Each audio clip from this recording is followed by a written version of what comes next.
Dear friends, today the world of show business is shaken by a series of terrible losses. Unfortunately, none of us are eternal, and it is difficult for all of us to come to terms with the reality that an entire generation of artists is leaving us. The loss of a loved one brings great sorrow and is a significant trial for their family and friends. At the age of 95, a French singer and songwriter, best known for his collaborations with Edith Piaf, Charles Dumont, passed away. He composed the iconic song Non, Je ne regrette rien, which became one of Piaf's most famous recordings. Dumont's music was celebrated for its emotional depth and dramatic melodies, capturing the essence of French chanson. His work left a lasting impact on French music, making him a revered figure in the industry. At the age of 110, a Turkish archaeologist and Sumerologist who specialized in the study of Sumerian culture and language, Muazzez Ilmaistig, passed away. She worked extensively at the Istanbul archaeology museums, cataloging thousands of cuneiform tablets. Stig's research shed light on ancient Mesopotamian civilizations, making her a pioneer in the field of Sumerology. She was also an advocate for secularism and women's rights, using her platform to engage in social and cultural discussions. At the age of 78, an Australian drummer who gained fame as the drummer for the Bee Gees during their early years, Colin Peterson, passed away. He played on several of their hits, including Massachusetts and To Love Somebody, contributing to their early success. Before joining the Bee Gees, Peterson was a child actor and appeared in films such as Smiley. His career in music and film made him a multifaceted talent in the entertainment world. At the age of 97, a French author and Holocaust survivor who wrote about her experiences during the Second World War, Denise Holstein, passed away. She was deported to Auschwitz as a teenager and survived the concentration camp, later dedicating her life to sharing her story. Holstein's memoirs and public speaking engagements emphasized the importance of remembrance and education about the Holocaust. Her courage and advocacy made her an important voice in preserving the memory of the atrocities of the Holocaust. At the age of 92, an American educator and author who wrote extensively on education and leadership, Pat Cook-Thaler, passed away. She was known for her contributions to educational reform and her efforts to promote equity and access in schools. Thaler also co-authored books with her husband, Herb Thaler, focusing on inspirational and motivational themes. Her work in education and writing earned her respect as a leader and innovator in her field. At the age of 73, a Swedish actor best known for his role as Gustav Svensson in the long-running sitcom Svensson, Alan Svensson, passed away. He appeared in numerous films, television series, and stage productions, becoming a household name in Sweden. Svensson's performances often showcase his comedic timing and relatable charm, making him beloved by audiences. His contributions to Swedish television and theater solidified his legacy as one of the country's most popular actors. At the age of 98, an American academic, diplomat, and businessman who broke racial barriers in many fields, Clifton R. Wharton Jr., passed away.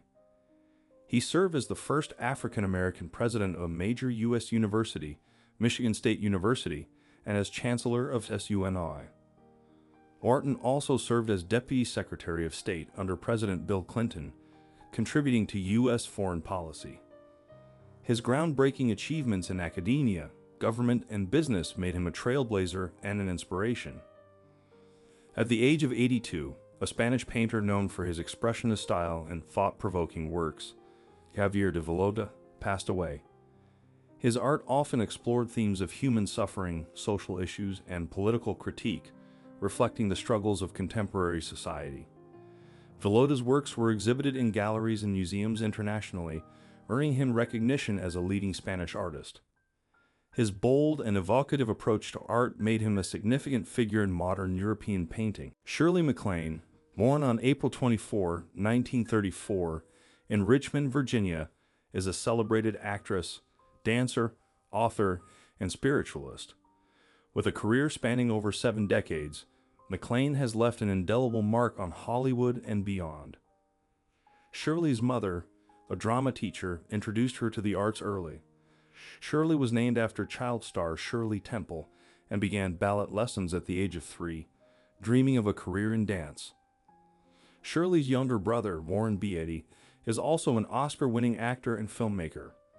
Despite their different personalities, they share a deep bond and mutual respect for each other's craft.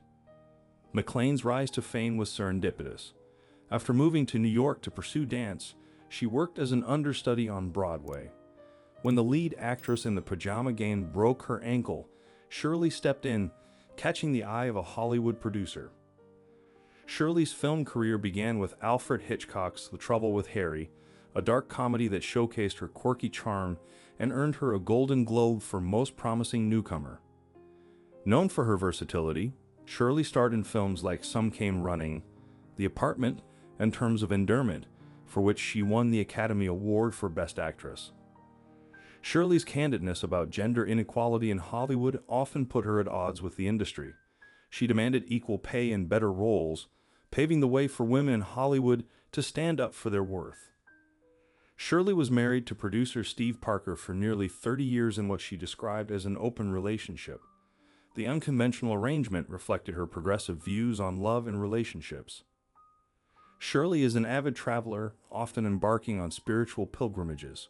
One of her most famous journeys was walking the Camino de Santiago in Spain, an experience she chronicled in her book, The Camino.